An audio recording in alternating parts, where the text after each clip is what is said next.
8 kebodohan perokok yang bikin menyesal seumur hidup. Jangan sampai kamu termasuk di dalamnya. Halo semuanya, dengan Dr. Erta, spesialis jantung dan pembuluh darah dari Klinik Kiera. Kali ini kita akan membahas sesuatu yang bisa dibilang miris tapi nyata. 8 kebodohan yang sering dilakukan oleh para perokok hingga akhirnya mereka menjadi pasien saya. Yang datang dalam kondisi jantung bermasalah, bahkan tidak sedikit yang nyawanya itu sudah tidak bisa diselamatkan. Mungkin ini terdengar belak-belakan. Tapi saya rasa ini penting disampaikan supaya tidak ada lagi yang meremehkan efek dari sebatang rokok yang katanya cuma satu aja kok. Yuk kita bahas satu persatu dan siapa tahu kamu itu bisa jadi penyelamat dari kesalahan yang sama. Kebodohan yang pertama, merokok sambil minum kopi, apalagi saat begadang. Nah ini kombinasi maut yang sering dianggap keren. Bayangkan, jantung yang seharusnya itu istirahat di malam hari malah dipaksa kerja keras. Nikotin dari rokok dan kafein dari kopi itu sama-sama meningkatkan detak jantung dan tekanan darah. Jadi saat tubuh kita seharusnya tenang, dia malah seperti dikejar-kejar utang. Detak jantung jadi cepat, tensi melonjak, pembuluh darah menegang, dan besoknya bukannya istirahat malah langsung kerja lagi. Tahu-tahu jantung berhenti. Bukan karena putus cinta, tapi karena overwork. Kebodohan kedua adalah menggabungkan rokok dengan olahraga berat.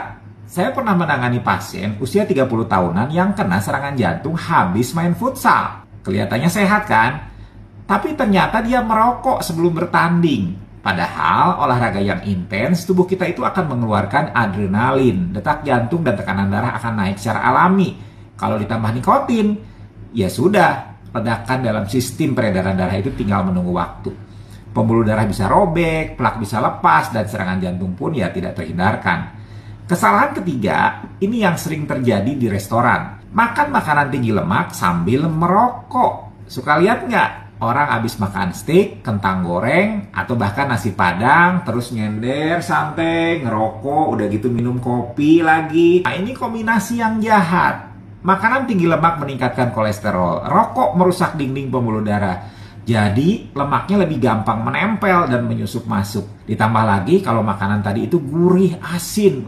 Kadar natrium naik, tensinya naik, kombinasi maut yang bikin pembuluh darahnya itu makin sempit dan gampang pecah. Kebodohan keempat itu adalah merokok sambil minum alkohol. Nah ini sih klasik, apalagi di bar atau tempat hiburan malam. Alkohol sendiri diketahui bisa menyebabkan pelebaran pembuluh darah sementara, lalu menyempit drastis. Nah kalau ditambah rokok yang penuh radikal bebas, efeknya itu makin buruk. Organ vital seperti jantung dan hati kerja keras. Sementara tubuhmu itu santai-santai berjoget. Bahaya intoksikasi meningkat drastis dan ya sudah beberapa kali ya ada pasien yang datang dalam kondisi tidak sadar karena kombinasi ini. Lanjut yang kelima, merokok sambil pakai narkoba. Nah saya tahu ini terdengar ekstrim, tapi ini nyata. Saya pernah menerima pasien muda usia belasan tahun datang ke IGD subuh-subuh, intoksikasi berat karena kombinasi nikotin dan zat psikoaktif.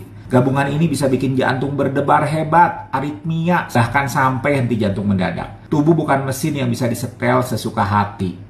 Kadang, hanya karena satu malam nyoba-nyoba, seseorang kehilangan kesempatan seumur hidup untuk hidup sehat. Kesalahan keenam adalah merokok meskipun sudah punya diabetes. Nah ini seperti menuangkan bensin ke api yang sudah menyala. Diabetes sendiri itu sudah merusak pembuluh darah, membuat dindingnya rapuh, mudah tersumbat oleh lemak. Nah rokok itu mempercepat proses itu berkali-kali lipat. Saya sering lihat pasien dengan luka di kaki yang nggak sembuh-sembuh, sampai akhirnya harus diamputasi. Dan saat ditanya, masih merokok? Dikit-dikit aja dok. Dikit-dikit tapi dampaknya segunung pak. Kebodohan ketujuh adalah tetap merokok walaupun sudah kena serangan jantung. Nah ini yang paling sering saya tanganin dan ini yang bikin saya geleng-geleng kepala. Sudah merasakan sendiri nyeri dada, merasakan sendiri sesak nafas, sudah pasang ring, tapi tetap merokok. Alasannya sudah terlanjur, susah dok, kebiasaan, ketergantungan itu namanya. Lah justru karena sudah pernah harusnya kapok dong.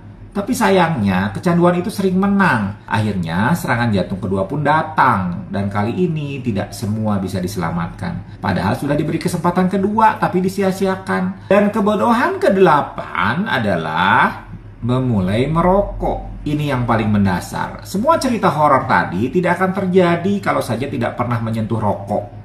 Tapi karena alasan coba-coba, solidaritas, atau pengaruh lingkungan, akhirnya seseorang jatuh ke lubang adiksi. Padahal berhenti merokok itu lebih mudah sebelum dimulai. Kalau kamu belum pernah merokok, jangan pernah coba. Dan kalau kamu sudah merokok, berhentilah sebelum tubuhmu itu memaksa berhenti dalam bentuk sakit yang parah. Kamu mungkin belum merasa sekarang karena efek rokok tidak langsung terasa. Tapi saat tubuh mulai menagih harga dari kebiasaanmu, semua baru terasa dan seringkali sudah terlambat. Saya tidak ingin kamu jadi pasien saya karena kebodohan yang sebenarnya itu bisa dicegah. Yuk, jadikan hari ini sebagai titik balik. Share video ini ke orang yang kamu sayangi agar mereka juga bisa menyadari bahayanya sebelum semuanya terlambat.